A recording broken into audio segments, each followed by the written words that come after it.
Absolutely. If I could just put a cream on my face and still have chocolate cake, right? Breakfast, lunch, and dinner, then absolutely. That's the dream. Yes, that is the dream. Yes. Welcome to Normal Curves. This is a podcast for anyone who wants to learn about scientific studies and the statistics behind them. It's like a journal club, except we pick topics that are fun, relevant, and sometimes a little spicy.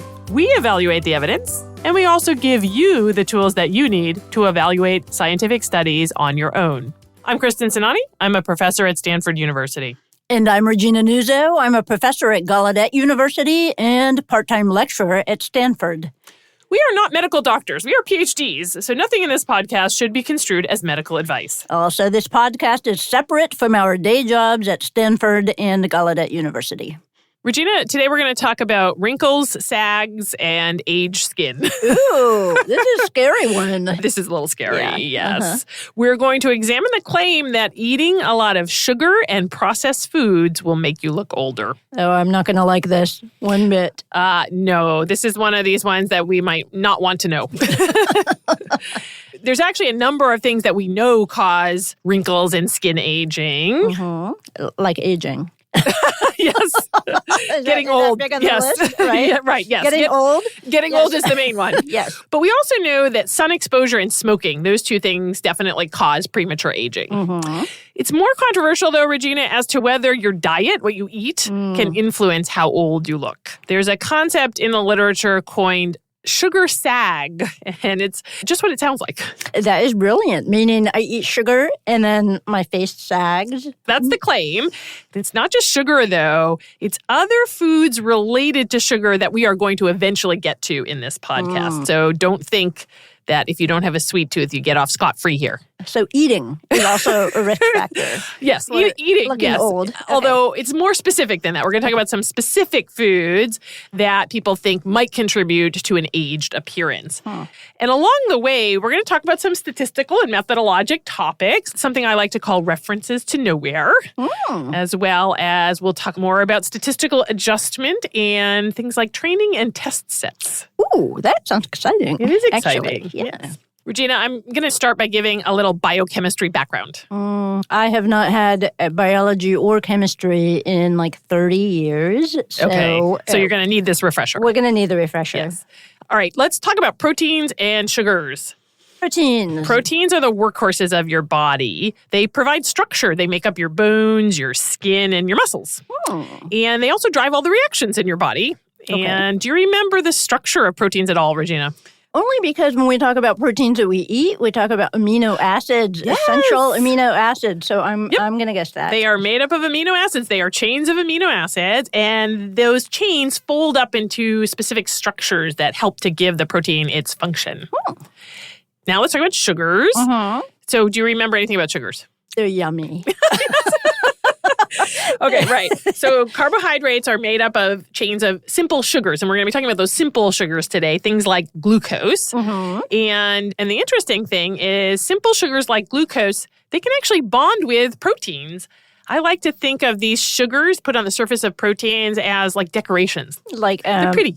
Like a scarf or... Well, they're bonded through covalent bonds. So it's a little tighter bond than that. Earrings. Pierced earrings. Yeah, like something pinned to you. Yeah. There you go. And these sugars are often added to the protein purposefully after the protein folds, and it helps the protein do its job. One of my favorite examples, HIV, that's the virus that causes AIDS. It actually covers itself with sugar molecules to form kind of a shield, and that helps it evade the immune system. It's really good at evading the immune system. Like a disguise? Oh, like a disguise. I put on fake hair and a fake mustache, and then no one notices me. Exactly, yes. So sugars can be bound purposefully to proteins, but they can also bond to proteins just through random spontaneous reactions. And this is because simple sugars like glucose, they're usually in a ring structure. But once in a while, that ring structure can break open. And that can expose a reactive chemical group. And if that group happens to bump into the right amino acid on a protein at the right time, then they will just bond spontaneously. It's like you're getting random flyby decorations. Kind of like at the mall, how they always spritz me with perfume. Oh, yes, like that. Whether I want it or not. Yes, exactly. Yeah. But when this happens, this spontaneous bonding of the sugar on the proteins, that is called glycation. Glycation. Okay. Yeah, only one jargon term so far, right? I can handle it. Yeah. Regina, let's take an example protein, hemoglobin. Do you remember what that is? Oxygen globules. Yeah, exactly. That's Really? right. Yes. It's the protein that carries oxygen around to your tissues. And it floats around in your blood, and sometimes it runs into one of these open sugar rings and becomes glycated, decorated. And the higher your blood sugar, the more sugars you have running around, the more likely this is to happen. And this glycated hemoglobin, it's something you might have heard of. It's called HbA1c. Ooh, I have heard of that. That was just in my labs that I just got. Yeah, in my blood work. Used to see if you are on the road to diabetes, right? Exactly. It tells you what percent of your hemoglobin has sugar attached. People with uncontrolled diabetes, their HbA1c is usually between 10 to 15%, meaning that about 10 to 15% of their hemoglobin has been decorated with sugar molecules. In people without diabetes, it's only around 5%. Oh, is that what the number means that I see on my lab report? Yes. Oh, that makes sense. That's pretty cool, actually. I also see it not just on my labs, but when I'm reading journal articles. Right. It's a very common outcome in clinical trials because it's a really accurate way to monitor how well people with diabetes are controlling their blood sugar. So why is it so good? Why do we use that instead of just fasting glucose? Well, hemoglobin sticks around in your blood for about 3 months. The turnover is about every 3 months. So it has time to pick up these sugar molecules, and it's actually a really good record of how much blood sugar you had running around for the entire 3 months. So if you get a glucose test, that's easier to cheat. Like, I could just be really good a few days before, but the glycated hemoglobin reflects what you've been doing for months. That is clever. So is it bad to have this glycated hemoglobin? Does it work less well? It doesn't seem to affect your oxygen transport. So the glycated hemoglobin itself doesn't seem to be a bad player in the body. Just a snitch. It's a snitch, yes. Yeah, it's telling on you if you ate too much chocolate cake in the last 3 months. It also tells us about other proteins in the body because if your hemoglobin has a lot of sugar decorations on it, it's been highly glycated, this means that other proteins in your body are getting glycated at higher rates too. So what happens when you have the sugar sticking to these proteins? Is it harmful? It isn't necessarily bad, but these glycated proteins are a precursor to something bad. They can undergo additional reactions like chemical rearrangements or bonding to other proteins or fats. And they can become something called an advanced glycation end product. These are called end products because they are not chemically reversible. It's a whole class of molecules, and we've characterized about 40 different ones at this point. So the glycated protein itself isn't necessarily bad. What you're saying is just a precursor to these bad end products. Exactly. So like a first date. Right. Yeah, it's reversible. You just don't call them back. Right. Yeah, exactly. Yes. But the further you go in the process, I like that. The harder it is to extricate yourself. Yes, to get out of it. Yes. It eventually ends up in marriage, which is the equivalent of the advanced glycation end product. Not reversible or not easily reversible. Yeah, that's kind of a pessimistic view of marriage. Yeah, don't get me started on my thoughts. I think if you're a professional woman making as much as your partner or more, don't get married. That's my advice. You might have noticed this, Regina, but advanced glycation end product has a nice abbreviation. A for advanced, G for glycation, and E for end product. Oh, my goodness. A-G-E, age. Did they do this on purpose? I don't know if they did that on purpose, but it's one of the few abbreviations in science that I actually enjoy because AGE, of course, spells age. And these glycation end products have been linked to aging. They are not reversible, so they accumulate. They build up in your body as you age. Oh, and they also accumulate in your skin. This is the link to skin aging? Exactly. One of the proteins that can become decorated with sugar and go on to form these end products, these AGEs, is the protein collagen. Collagen. I do not have enough of it, apparently, in my skin, in my face. So you probably know that collagen has something to do with skin aging. Elasticity, right? It affects how elastic and smooth and firm and beautiful your skin is, right? Right. So let me describe collagen. It's made of these long chains of amino acids, and they're coiled, kind of like springs, and they're laid next to each other, and they work together to give tissues their shape and strength and their elasticity, right? This bounciness. And collagen can become glycated, decorated with these sugar molecules, just like hemoglobin. But it's more of a worry with collagen because collagen, unlike hemoglobin, it doesn't turn over quickly. There was one study that found that certain types of collagen in your skin, their half-life is 15 years. Oh, my goodness. So it sticks around a long time. Oh, no. So this is worse than a snitch. So I am running around with the consequences of choices I made for dessert. 15 years ago might still be influencing your skin potentially. Oh, I'm screwed. Yeah, we are all screwed.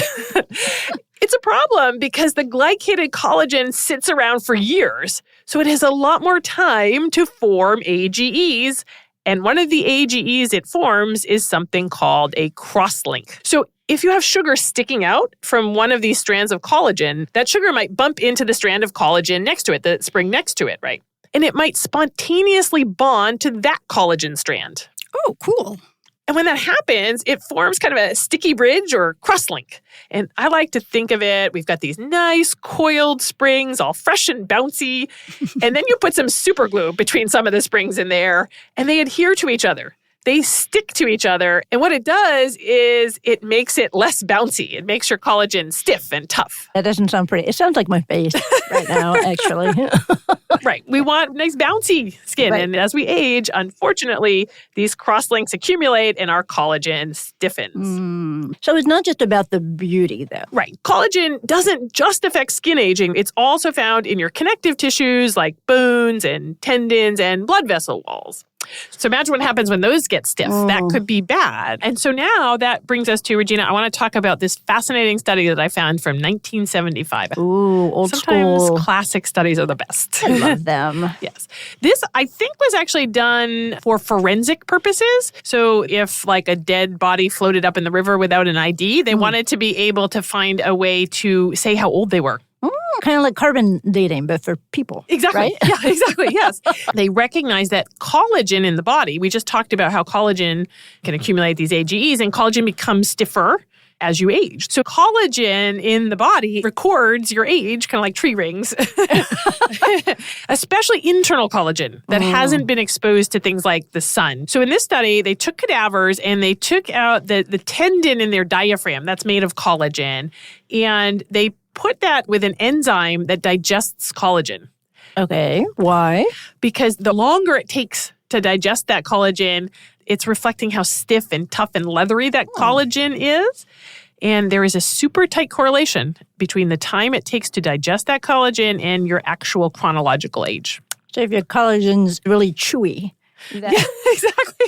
that means you're older and tougher. So I could use this to double check the age that the guys put down on the online dating profiles. Just ask for a sample of their right. If diaphragm you can collagen. get their collagen from their diaphragm, which I think they need to be dead. Yeah. They're not a very good date. Maybe not. Maybe not. We're going to get another way to measure these kinds of things, but it's not as good. Oh, good. But hold that thought. Okay. Yeah. And one of the things I love about this study, Regina, is they had a training set and a test set. Ooh, my geeky heart. Oh, just I loves know, it. Right. Yes. This makes us so happy.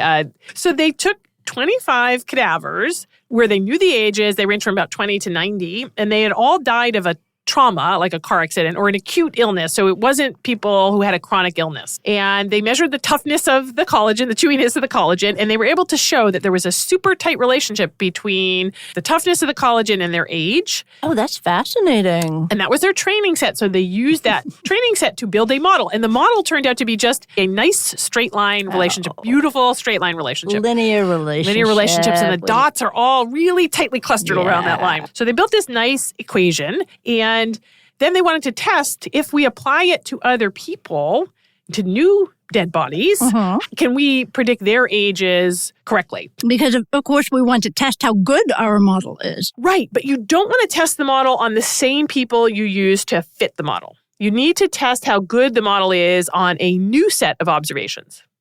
Otherwise, it's double dipping. The model might be latching onto random noise. I always think of it as seeing shapes in clouds. They're not really there, but you think you see them. Yes. So we want to let the test set check to see if that model actually learned something real. Oh, that's a great analogy, Regina. Yeah, you want to know that the model is going to do well when a new body floats up in the river. You have to figure out that person's age. And this is important in modern statistics today, by the way, when you're dealing with big data. Really important to always have a training set that you use to build the model, but then a different test set to test the model. Their test set was 17 new people, and some of them had actually died of chronic illnesses, so not just acute or trauma. They were aged 22 to 65, and they used this method to predict their ages. And it turns out for 12 of them, they were off by an average of just 2 years. So it's really good carbon dating for That's people. impressive. Yeah.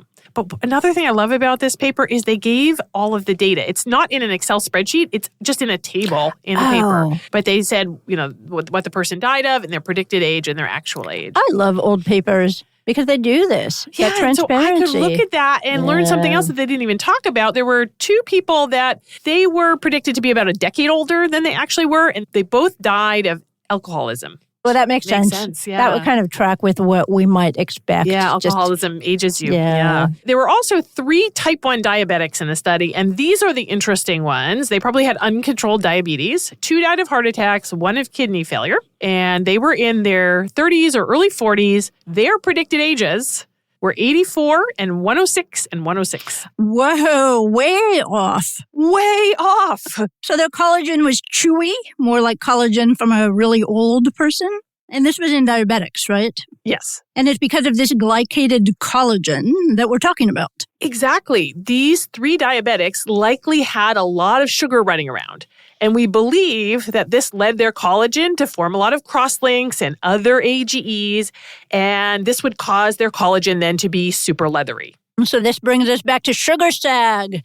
If their internal collagen is stiff and leathery, then the collagen in their skin might be too. That's right. Did they look like they were 106 years old? No. And the authors, again, a nice thing about this paper, the authors talked about this. They said specifically that they did not look like they were elderly centenarians. They noted that in the paper. So this study tells us that sugar can dramatically affect collagen, but we haven't yet tied that to an aged appearance. Fascinating. Fascinating study, right? Regina, I want to make a little statistical side note here. Okay. Because in this case, we're talking about 3 diabetics, right? Which is a very small sample. It's barely even a sample. Right. But it's compelling. So I just think it's important, since we're going to talk in this podcast a lot about why we hate small samples, I think it's important that we point out why we find this small sample compelling. We are talking about huge effects here Huge in a well-designed study. Yes, exactly. This is not subtle. No.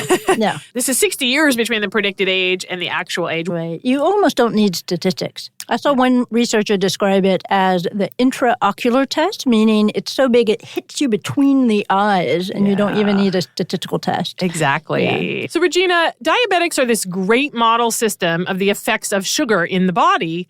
And a lot of studies have been done in both type 1 and type 2 diabetes since this 1975 study. But it's not just people with diabetes we are worried about, right? People without diabetes also accumulate AGEs as they age, just at a slower rate. Right. So this leads to the idea that if I eat more sugar, even though I am not diabetic, this could still lead to chewier collagen and my skin just falling apart faster. Right? Exactly. That's the idea of sugar sag. So fast forward a little bit, there are now a bunch of ways that scientists can measure AGEs that are much easier than cutting people up. No dead bodies? No dead bodies, exactly. One of the first ways they discovered for measuring these is kind of interesting. So some of the AGEs have a brown or yellow color. Ew. Yeah. Did you know actually AGEs were originally discovered in the beginning of the 20th century in cooking? Ooh, really? Yeah. Wait. So when you brown chicken or you make toast, that brown color, you are creating AGEs. No. Yep. The yummy part. Yep, we eat them all the time. Oh, no. Hold that thought, because we're going to get back to that in this episode. So good foreshadowing. I'm going to stick around for that one. Thank you. Right. So in addition to this brown or yellow color, they also emit fluorescence. Oh. And so you can measure them in the skin non-invasively by using this special tool that measures fluorescence coming out of the skin. It's called a fluorescence spectroscope. So they're glowy. Can I Yes. get this special scope, fluoroscope, or whatever, and use this on my dates? It sounds a lot easier than taking out their diaphragm. Right. Right. But I want to make sure they're not lying about their age, because sometimes, I got to say, I've got my suspicion. Regina, are you looking for carbon dating? Carbon dating, yes.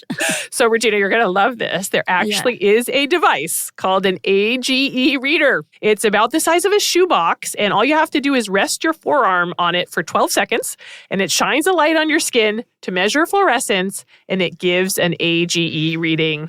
Can I buy this on Amazon?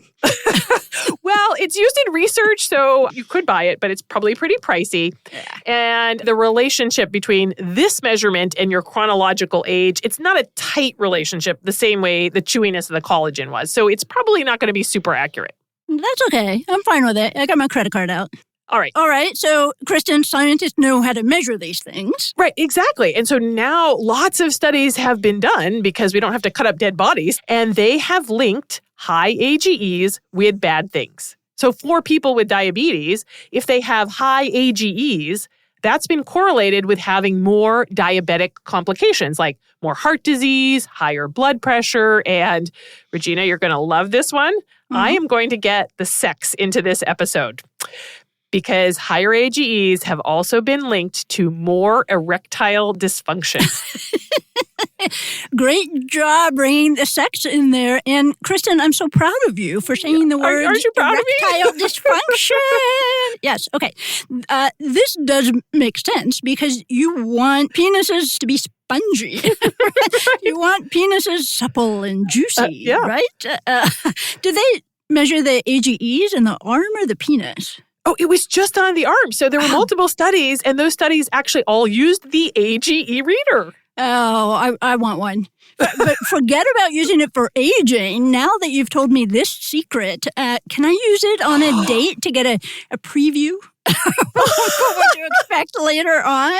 Well, in theory. I mean, I don't know how tight the correlation is. Plus, the AGE reader is kind of bulky, so I'm not quite sure how you're going to get the men to put their arm in the thing. How are you going to explain that to them? That's okay. We can do some product development on this, because I think we can come up with a pocket spectrometer, like a wand. Oh, right? Like a wand that you just whip out of your purse and run it over their arm really quickly to figure out what the night's going to look like. Oh, we could make a lot of money. Screening dates. Especially women of a certain age, right? Dating men of a certain age. Oh, absolutely. Did we just copyright it by describing it? I think so. We did, it's Regina. ours Yes. now. All right. All right. Back to sugar sag, away from penises. Right. So AGEs have been linked to bad things in people without diabetes too. So elderly people who have more AGEs in their blood, they also tend to have more chronic diseases. Makes sense. Right. There's a lot of biological reasons to think that these AGEs might actually be doing damage in the body. It's not a stretch to think that stiff collagen might be bad. Your arteries and your blood vessels, if they are stiffer, that could lead to more heart disease. And also, there's tons of other proteins in the body that can form these AGEs. Another protein that helps keep skin supple is the protein elastin. If sugar damages elastin, this could also age your skin. It's biologically plausible. It is plausible. Unlike some studies that we talk about where the biology is not quite worked out so well. But as we also talk about, Regina, correlation is not causation, and these are all correlation studies. AGEs definitely accumulate with age. They correlate with bad things, but they might just be an innocent bystander. Could be a marker. A not marker, actually yes. doing damage. Yes. And remember, in that cadaver study, internally, that collagen looked 60 years above their actual ages, but they didn't look on the outside like they were 106. But that's what we're really interested in. That's today. what we're interested in, is how did they look? Yes. Because, of course, that's most important, right? So, yeah, we now are going to narrow in on the actual claim for today. This is the background biology, but does it make you look older? And you have studies to talk about. Right. You need studies that actually measure how old you look. So we have to talk about those next. Oh, great. So cliffhanger, let's do a short break first.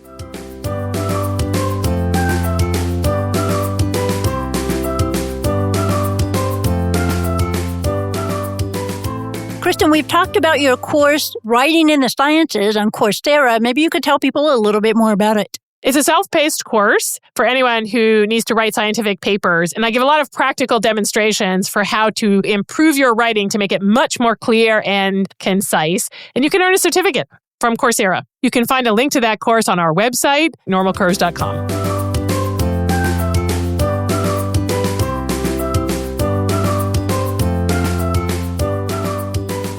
Welcome back to Normal Curves. Today, we're looking at the claim that eating a lot of sugar in processed food makes you look older. So, Kristen, where are we? We've learned from studies in diabetes that when you have high sugar levels in your blood, your body produces more of these advanced glycation end products, or AGEs for short.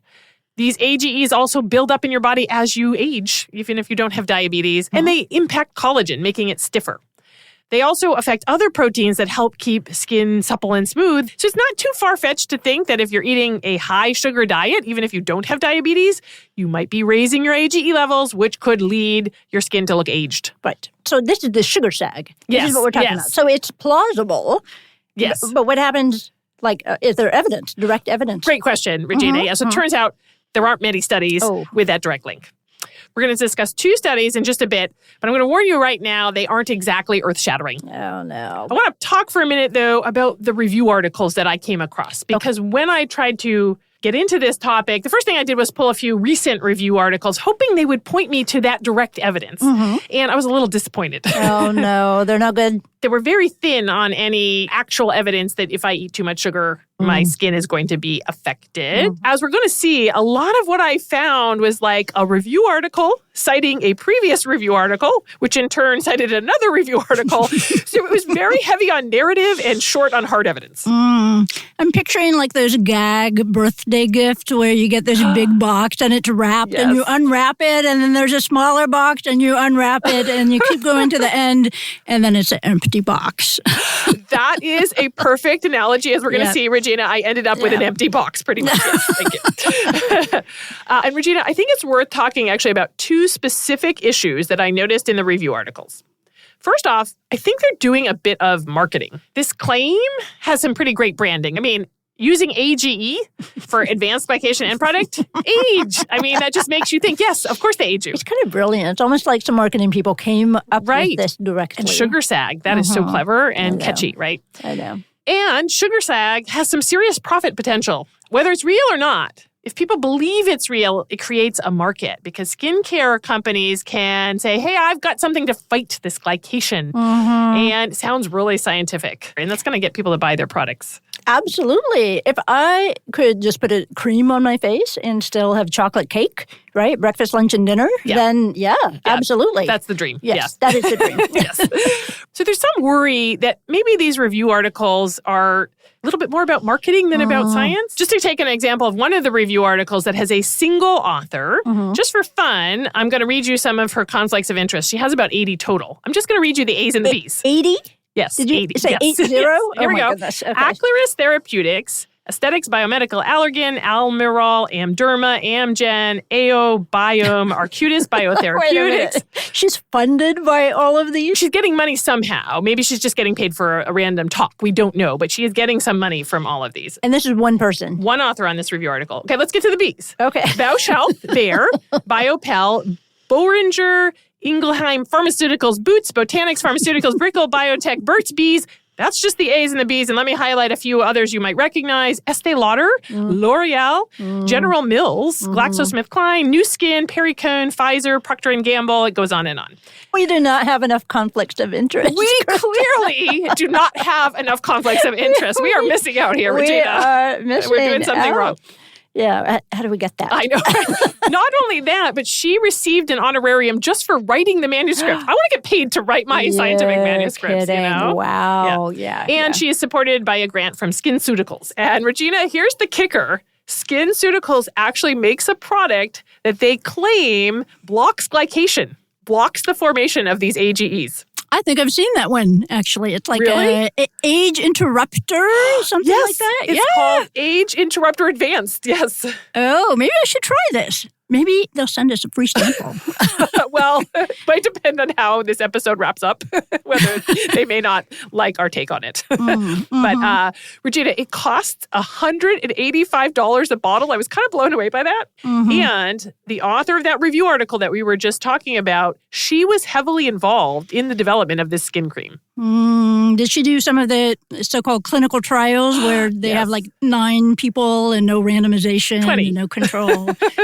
Yeah, and she's the one rating whether or not their wrinkles improved or not. Yes, exactly. Ooh, we should do a future episode about these tiny clinical trials. These kinds of clinical trials that skincare companies sometimes run. That would be a really interesting episode. Yeah, let's save that. So this author then is potentially making money off of this whole sugar sag narrative. Oh, she is definitely making money off of the sugar sag narrative, yes.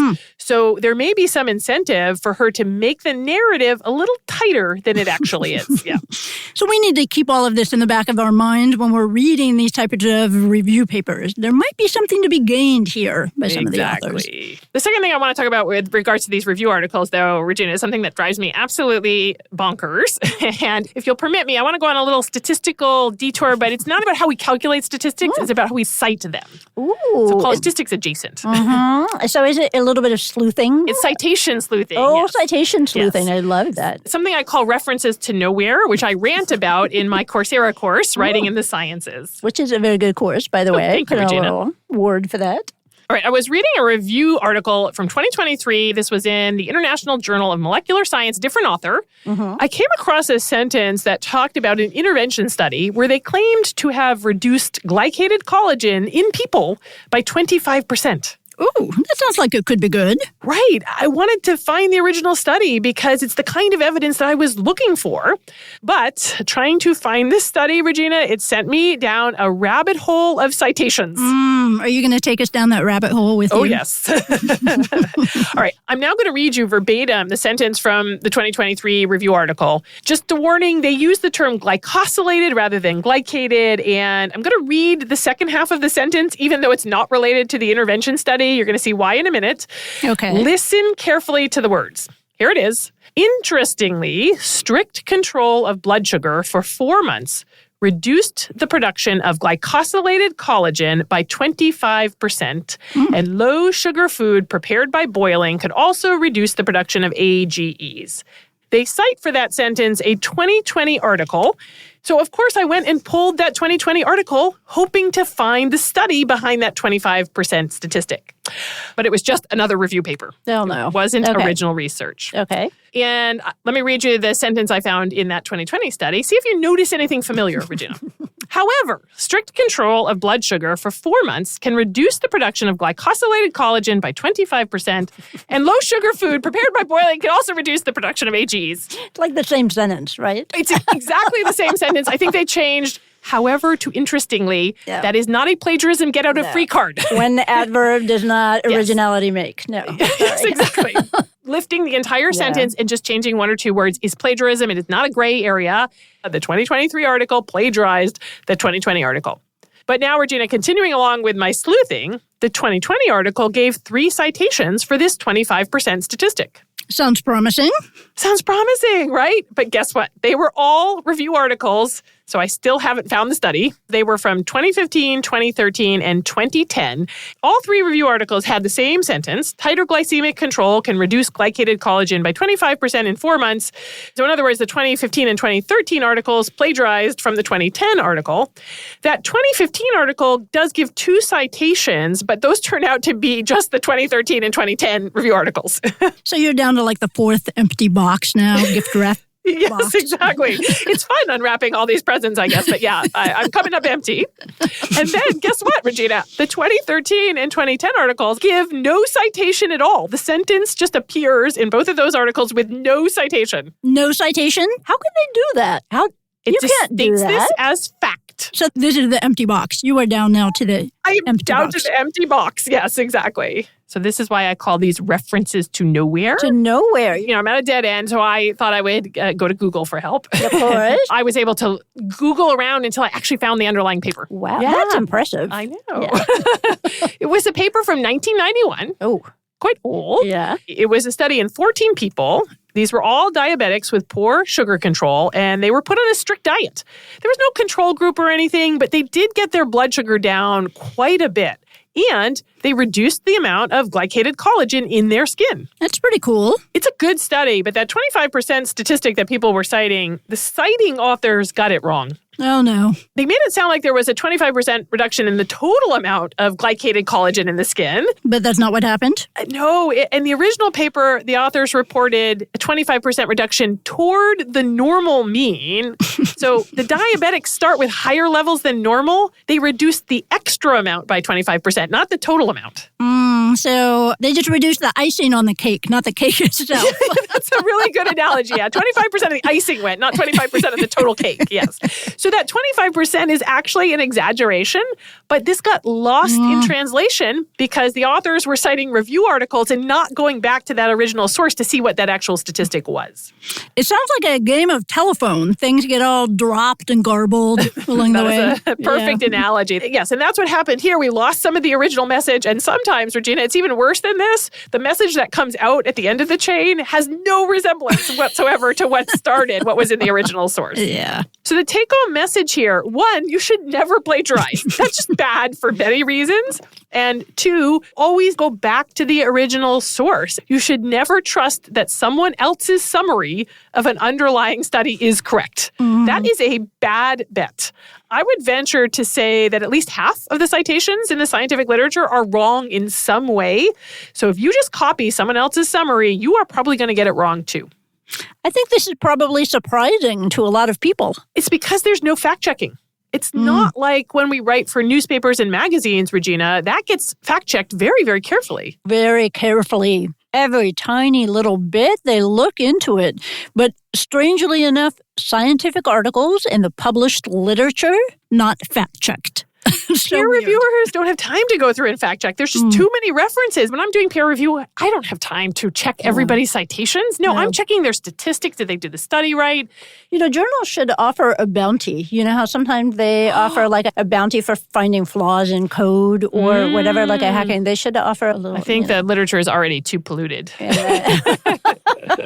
It's like global warming. We can't do much to fix the ones that are already there, but maybe everybody going forward can do better. Going Yeah. forward. Regina, that was a little aside about how to do good papers, but let's bring it back now to the actual evidence on sugar and aged skin. This is the two direct studies. evidence. Yeah, the 2 studies that I found that looking. gave some evidence of this link. First study, it's in an MDPI journal. Oh, no.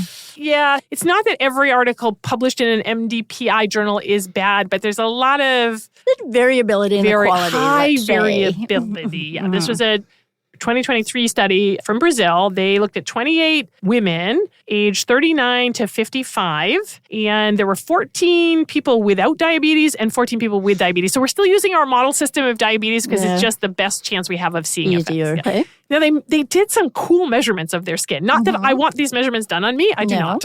Like measuring wrinkles? Oh, yes. Oh, yes. my. They measured How do you measure it? Like, what are they doing? Okay, so it's a high-resolution photograph, and then it goes through an actual program that's been written to calculate the depth, area, and volume of your wrinkles. Don't you want that done on you, Regina? Oh, my goodness. I do not. I mean, part of me wants the quantification. I do not want to know. Right. No. So they did that. They also measured the elasticity in their skin. It's a special instrument. You take a little skin biopsy, you can measure how bouncy the skin is. And what they found is on a number of these metrics, not all, but on many of them, the diabetic group had more aged appearance than the non-diabetic group. Like more wrinkles around the eyes and around the mouth, which sounds like, hey, there's the evidence. Because again, our diabetics, that's our model system of high sugar.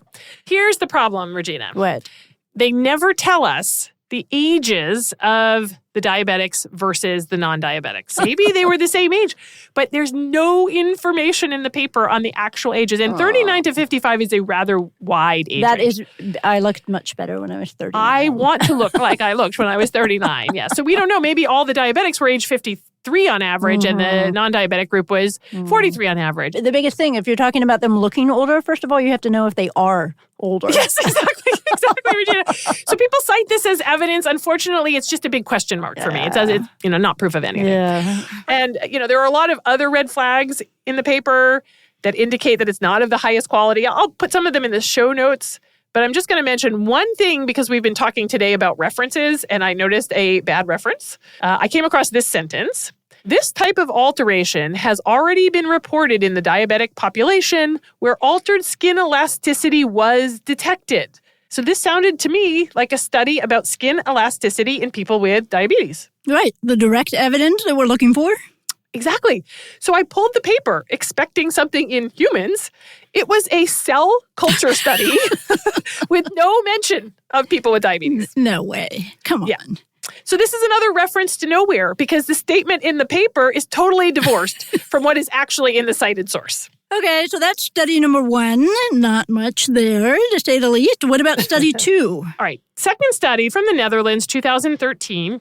It's about 600 people, both women and men. This is mostly in non-diabetics, which is the group we're interested in. They did a one-time non-fasted glucose measurement. Wait, non-fasted? Non-fasted glucose one time. So if I had some cookies before I showed up, then... It's really not a great measure of sugar. That's their metric of sugar, not a great one. Okay. They also want to link that to perceived age. So they measured perceived age, which is kind of a fascinating variable. It is. It says who? Perceived by whom? Oh, great question. So here's how this measurement works. The subjects come into the study, no makeup, no hairstyling. They pull their hair back out of their face. This is a little scary. There's a high-resolution photo taken up close and personal. I don't want this done. No, this is right. And then that photo is shown to 60 independent assessors. Right. And each of those assessors looks at the photo and they guess the age. So they asked other people to look at this microscopic close-up of your face and say how old you look. Ooh. Yeah. Again, online dating kind of reminds me of that. It's a little like online dating, yes. But it's 60 different raters, and then they take the average of all the raters. It's kind of crowdsourcing. The participants were in their early 60s. They had almost 600 non-diabetics and just 33 diabetics. They divided the non-diabetics into 3 groups according to their blood sugar, low, medium, and high. The low glucose group was a little younger than the high glucose group, and they were a little younger than the diabetic group. But thankfully, the authors actually did account for age in this chronological age. Okay, good. Right. They get bonus points, although the bar is low here. The bar is very low. Yes. So the low glucose group appeared on average 3.8 years younger than their actual age, which sounds good, right? Except the high glucose group appeared 2.6 years younger than their actual age. So it wasn't quite as good, but it wasn't that different. Everyone looks younger than what they are. Who are these nice raters? I want these raters, rating my age. Right? Yes. But here's the kicker, Regina. The people with diabetes, they appeared 4.6 years younger on average than their actual age. Whoa, they appeared younger? Yeah, they appeared more young for their actual age than the other groups. So you might look at that and say, wait, what? This is getting cited as evidence of sugar sag, but they look younger? Did they look at weight? Yes. Okay, good, Regina. Yes, you've got it. Yes, weight is really critical here. The diabetic group was much heavier than the other groups. Yeah. And the high glucose group was also a little heavier than the low glucose group. So they recognized that they needed to adjust for weight because a little aside here, Regina, even though everybody talks about how being heavy is bad for you, in fact, if you are over 40 for women, if you are carrying more weight, you actually look younger. Oh, yeah. It fills out all the wrinkles and the sags. Right. You're filling all that sagging in with volume from fat. Interestingly, before the age of 40, thinner women actually look younger than heavier women. It's something about their cheekbones sticking out more. I can see that. But, Kristen, you and I are out of that age zone where it's good to be thin. So, pardon me, be right back. Going to gain some weight right now. Right, we should both be eating more chocolate cake, right? Fill out the volume. So the diabetics actually look younger for their age than the other groups, but they're much heavier. So the authors needed to account for weight. And what do you think they did to try to account for that, Regina? Statistical adjustment, maybe? They did statistical adjustment. They adjusted for BMI and chronological age and a few other things. So what they're doing actually is now answering a very narrow question. The question is, do people with higher blood sugar look older for their age and weight? The model essentially tries to create an imaginary world where all four groups have the same average chronological age and weight. It's estimating how old the diabetic group would look if they were a little younger and thinner, and how old the low glucose group would look if they were a little older and heavier. So it reminds me of filters, in Snapchat, where you can see what you would look like as an old lady or a baby, and it takes all the wrinkles out or puts them in. Yeah. Yeah, and you can probably program in something to see what you would look like if you were heavier or you were thinner, right? Oh, absolutely. They've got apps for everything these days. Exactly. It's like applying one of those to make all the groups match on chronological age and weight and then compare them. So that would make all the effects of sugar really stand out because you're holding these other things constant. That's the idea, exactly. We want to isolate that effect of sugar. And when we apply this model, they project that if you apply all these filters, that the low glucose group would look about 59.7 years on average. The high glucose group, 60.4, and the diabetic group, 61.1. And this was a statistically significant difference. Not a very big effect, though. Not a big effect, especially in the non-diabetic group. We're talking, like less than a year? Kristen, do I look that much different than 8 months ago? Look at me. Regina, you do not. So yeah, this is not a big effect. And it also relies on a lot of assumptions. So for example, the model assumes that there is a linear relationship between perceived age and chronological age. And that one's almost certainly wrong. Oh, yeah. You go downhill faster when you get older. So in a way, you're kind of penalizing the diabetic group because they're older. They're declining faster. So I'm not blown away by these results, Regina. So first, remember for the non-diabetics, they're using that non-fasted glucose, not a great measure of your chronic sugar exposure. And then we see the diabetics actually look young for their age, and it's only when you account for weight that they look worse for their age. And the model's making a lot of assumptions. And then finally, even if this is a real effect, it's really quite tiny. Yeah, I don't know. This is one I'm going to worry about. I think the weight might be giving me a better boost in my skin. Right. So if you ate a lot of chocolate cake for a long time, you would boost the volume in your face, and that might counteract the AGEs that you would accumulate. I don't know. I'd be happier. I'd have a big smile on my face, and that makes me younger. Yes, we're all happier if we get to eat chocolate cake. And Regina, that's pretty much it. There's those two studies. There's a handful of studies where they didn't find any correlation, actually. One of them was in women who were aged 28 years old. So it might not be surprising that they didn't find anything because, it's hard to pick up subtle effects if you're young. All right, up until now, Regina, we've been talking about how your body makes AGEs. These are produced in your body, right? Because you have high levels of sugar, either because you eat a lot of sugar or maybe there's a problem with how you process sugar in the body, right? But there's another way that we get AGEs. We actually eat them in our diets. Oh, no. Yeah, this is the part that I do not want to hear about, but I do. So we're going to take a break now so I can prepare myself mentally. Prepare yourself. And then we'll come back.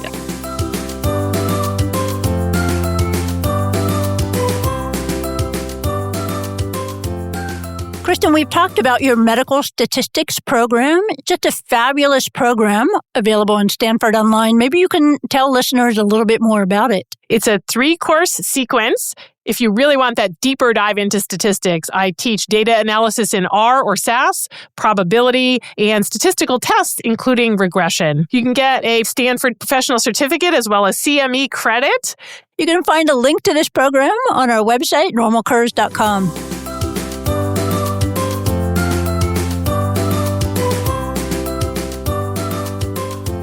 Welcome back to Normal Curves. The claim we're looking at today is that eating a lot of sugar in processed foods makes you look older. I am going to put a shock into your system now, Regina, because I have a sweet tooth. I do miss sugar. Yeah. You don't have a sweet tooth, but you love French fries. I do love French fries. So don't take away my French I have fries. bad news for you. No, don't take them away.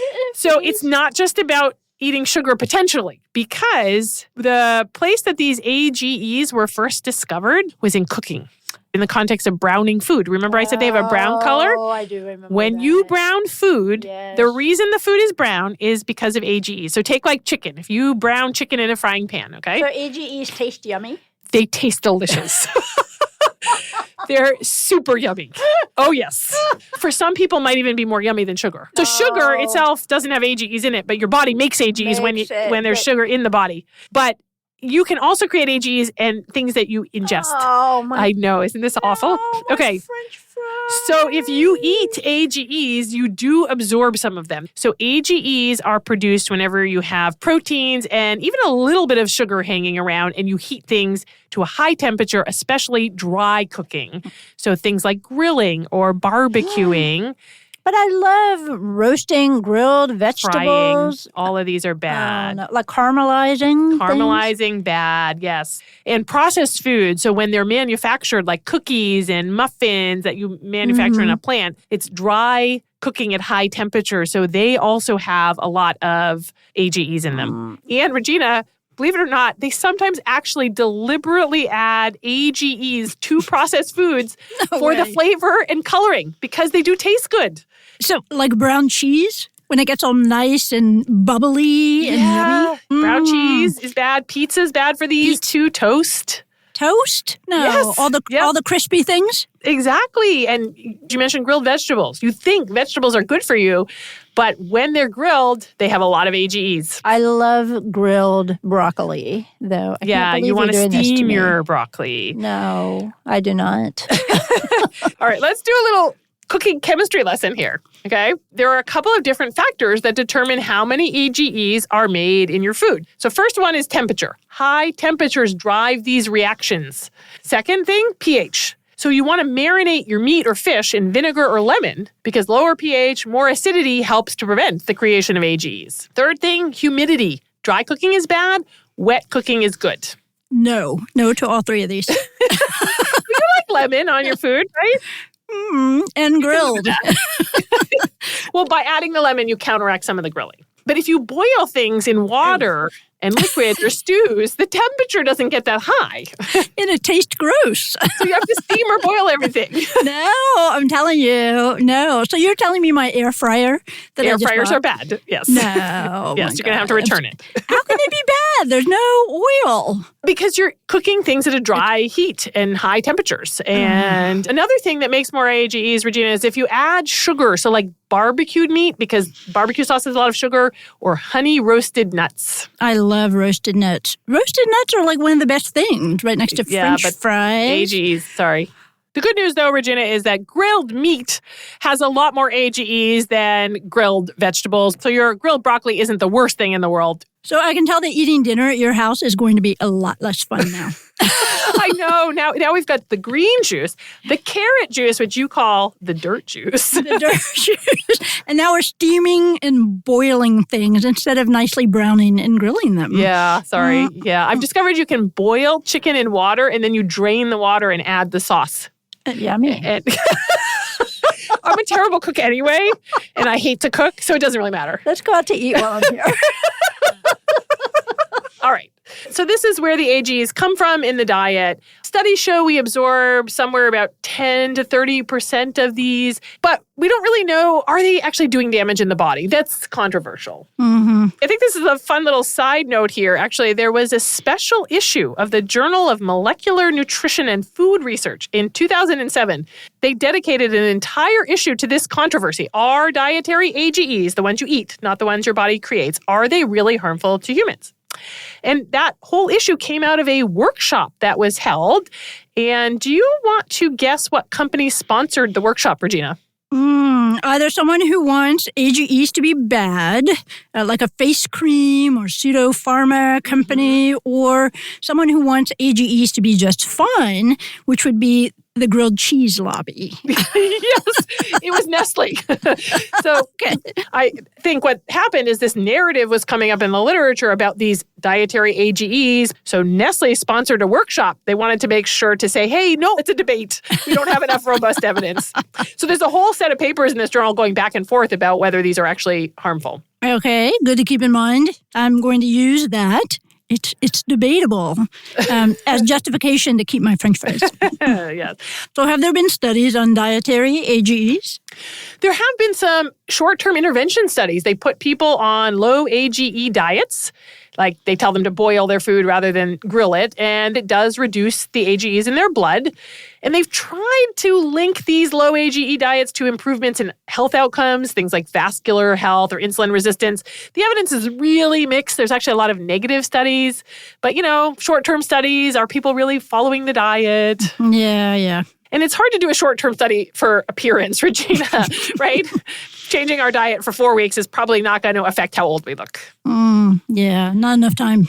Sadly. Not enough time, yeah. So the best we can really do for evidence here is looking for some observational diet studies. So I went out and tried to find, has anybody measured the AGEs in the diet and tried to link that to facial appearance? And I couldn't find any studies, but I did find a few studies that looked at people's overall diets and the relationship to wrinkles. Okay. And that's as close as we're going to get. So we're going to talk about 2 of those studies. Mm-hmm. There was a 2007 study that used a big representative sample from the U.S. These were women aged 40 to 74, and they were given what's called a 24-hour dietary recall. So they had to write down everything they ate in the last 24 hours to get a snapshot of their diet. And then dermatologists rated their skin. Experts looked at their skin, not just random people on the internet. Yeah, exactly. Dermatologists rated their wrinkles, and they tried to see if that related to their dietary patterns. And the paper concluded that if you eat more carbs, you have more wrinkles, and also if you eat more fats, you have more wrinkles. So this is not specifically about AGEs, but if you're having a lot of carbs and fats, that's likely to be this Western diet with a lot of processed foods that are high in AGEs. That's the link, exactly. Regina, the paper is kind of bizarre, though. Okay. Because of the way they quantified wrinkles, they divided people into 2 groups. You have a wrinkled appearance or you don't have a wrinkled appearance. They turned it into a binary variable. That is weird. Wrinkles are like on a spectrum. How do you turn this into a binary variable? What, are you completely smooth and then you're like one big wrinkle? Regina, am I wrinkled or not wrinkled? I want to ask you. Not going to answer that one. Nope. Well, I actually really want to know, though, Regina, if we would make the cutoff in this paper for being in the non-wrinkled group. I feel like you have to be a baby in order to be not wrinkled. Well, interestingly, this was a paper on 40 to 74-year-old women, and only about 20% were classified as having a wrinkled appearance. So you and I, we might actually have made it into the non-wrinkled appearance group. It seems that you had to have a really wrinkled appearance in order to make it into the wrinkled group. This is just weird. I mean, why would you turn wrinkles into a binary variable? It's just bizarre. Another bizarre thing, remember, they're claiming that a high-carb diet is linked to wrinkles and a high-fat diet is linked to wrinkles. But in one of their tables, they compare the carb intake and the fat intake between the wrinkled group and the non-wrinkled group. And guess what? There is no difference. Really? The wrinkled group averaged 160 grams of carbohydrates per day versus 158 grams in the non-wrinkled group, and the fat intakes were almost identical. And these means have already been adjusted to account for age, BMI, smoking, sun exposure, all the important things. But you said if you eat more carbs or more fat, then you have more wrinkles. So how do we get there? What happened? Well, a little statistical shenanigans, actually, Regina. Yeah. They only found an effect because they ran a regression model that put fats, carbs, thiamine, and vitamin C all into the same regression. And when they put them all together, then suddenly they found significant differences on all these nutrients between the groups. That is just weird, though. So if I'm understanding correctly, carbs were not different between the groups until after you account for, what did you say, fats, vitamin C, thiamine? Yep. How do you even interpret that? Yeah, at this point, you are answering a very, very narrow question. If two people have the same fats, thiamine, and vitamin C levels in their diet, then what is the effect of carbs? Well, what does that even mean? Diets do not work that way. It's not like a lever, where you just move them independently around. Exactly. As we discussed earlier, statistical adjustment is like applying filters to create an imaginary world. Sometimes this makes sense, like you can predict what someone might look like if they were younger and thinner. But what happens when we apply all of these diet filters? Right. Like if we want to look at the effect of carbs on wrinkles, then we have to imagine this weird world where somehow people eat the exact same amount of thiamine, fat, vitamin C, but they differ only on carbs. No. It would be a very bizarre and unrealistic world. Like maybe we have the fruity pie diet. You eat tons of fruity cakes and pies, like mango cake and cherry pie. So it's high in fat, high in vitamins, and high in carbs. And we're comparing that to, say, the fatty vegan diets, like a vegan diet with tons of nuts and avocados. So also high in fats and vitamins, but lower in carbs. And then we ask, does the fruity pie group have more wrinkles than the fatty vegan group? It's weird. Yeah, that model at this point is just chasing statistical noise. It's fitting nothing. It's like clouds in the sky. Kristen, I love how you brought this up because this is something that we should all be looking out for in papers, is this fitting statistical noise. And how we can spot it is when a bunch of variables in isolation have no relationship to the outcome, but then you shove them together in the same model and all of a sudden they are significant. Regina, this is where we need a training set and a test set like we talked about earlier in this episode. That's the way you can figure out if you're fitting noise. If we were to take the model here and apply it to a new group of people to predict based on their diets who was going to be wrinkled and who was going to be non-wrinkled, the model would almost certainly fail to accurately classify people. It's likely to completely fall apart and have no predictive ability. So are there any decent studies? There was a study that I found, 2018 paper in the Journal of the American Academy of Dermatology. They looked at 2,700 elderly patients, and they took digital photos and then put it through this software that quantifies your wrinkles. Ooh, wow. This was a good study, though, because they said ahead of time, they pre-specified what aspect of diet are we going to look at. So rather than like, the carbs after the thiamine, after the vitamin C, they pre-specified we're going to look at one dietary pattern, and that's the primary hypothesis. So that keeps them from cherry picking later.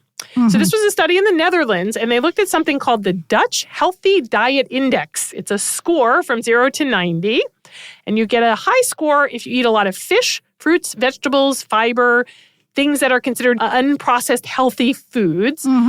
You get a low score if you eat a lot of saturated fats, trans fatty acids, acidic drinks, sodium, alcohol, things that would be considered more of a Western diet, a lot of processed foods, right? So again, it's not comparing a high AGE diet to a low AGE diet, but the healthy diet is likely to be lower in AGEs than the unhealthy diet. What did they find? For women, but not men, they did find an association, not huge, but every 10 points higher you were on this Dutch healthy diet scale, you had 5% less wrinkling for your age. So, if you went from 0 to 90, you might be able to see that.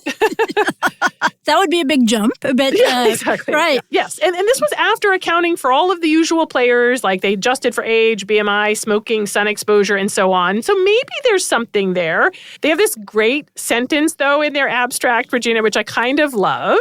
They say, other health-conscious behaviors of study participants could have influenced the results. Oh, you think? Maybe? Right. So, of course, if you are eating a healthy diet, what else are you doing that might influence how old you looked, right? Maybe you have a lot more money and you're going to the doctor and getting cosmetic surgery or Botox, right?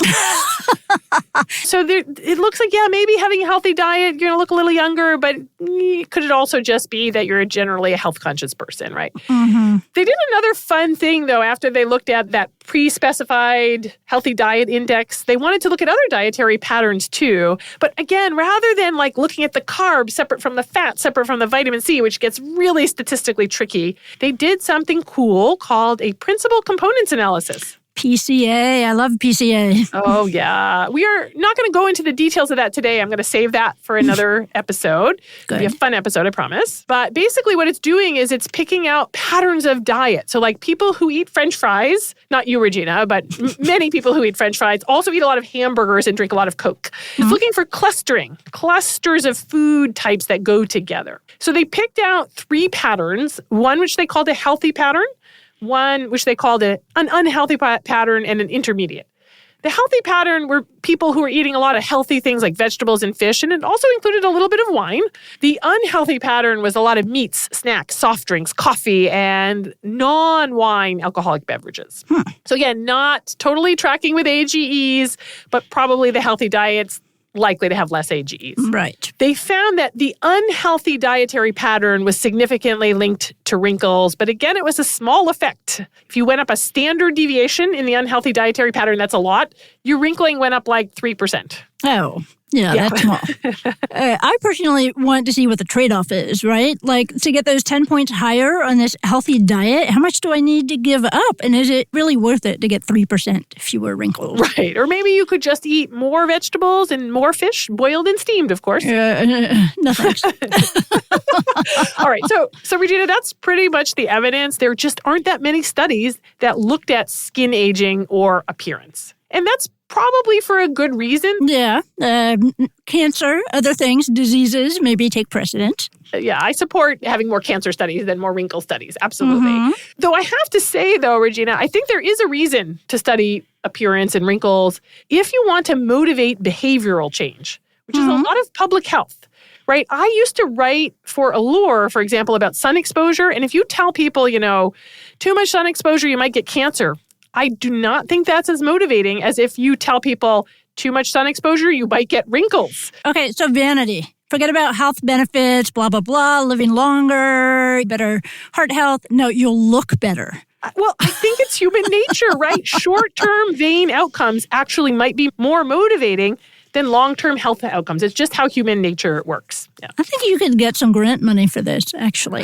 Oh, our conflicts of interest, Regina. Oh, finally. Kristen, are we ready to wrap up this episode now? I think so. This is where we rate the strength of evidence for the claim. Could you repeat the claim, please, Kristen? The claim today is that eating more sugar and processed foods will make you look older. Got it. And we rate this with our smooch scale, 1 to 5, like an Amazon scale. 1 smooch means little to no evidence supporting that claim. 5 means really strong evidence in favor of it. So kiss it or diss it. Kristen, what do you say? Regina, I'm going to go with 3 kisses on this one. And I need to say right up front, I might be a little biased. I have changed my diet because of the cancer. I've cut down on a lot of sugars, trying to eat really healthy. So I probably just really want that to do something good for me. So I might be biased. To me, the most compelling evidence actually was that cadaver study. That idea that the cross-linked collagen makes the collagen that much tougher and older. It does make it seem biologically plausible to me that sugar is doing something in your body. But it's a leap of faith to go from that to that it actually affects your appearance. And I have to say, if there is some effect on appearance, I think it's quite small and it's probably dwarfed by a lot of other things. So if you, Regina, are looking at, do I boil my broccoli or do I use sunscreen? Absolutely go for the sunscreen first because that's going to have a much bigger effect. Any effect of the sugar in the processed foods is probably much smaller. Yeah, going to be small. Okay, so you're giving it 3 smooches? Yeah, how about you? I'm going to give it 2.5. Not because I disbelieve it, but because there's not a lot of hard evidence connecting all the dots. It does make sense that eating a lot of junk food, sugar, processed food, probably bad for you. Right. But I'm wondering whether it's enough to overcome genetics and sun exposure and all these other things. Stress. When I am stressed, I look much older. People can tell right away, and they comment on it. Thanks, guys, very much.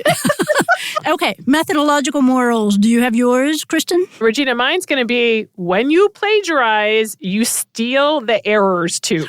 Oh, I love it. Oh, I want to put that on a coffee cup. That one is fantastic. And Regina, what's your methodologic moral? How about this? Overdone statistical adjustment is like overdone photo filters. At a certain point, it's just laughable. Yeah, I love that. Yeah, that statistical model we talked about was laughable. Thank you, Kristen. This has been fascinating. We're still going to eat out anytime I come visit you next. No mushy broccoli for me. Well, that's okay, because I hate to cook anyway, so sure. But you really have taught me a lot, and I think the audience listening in too. Thank you, Kristen, and thank you, everyone, for tuning in. Thanks, everyone, for tuning in. Thanks, Regina.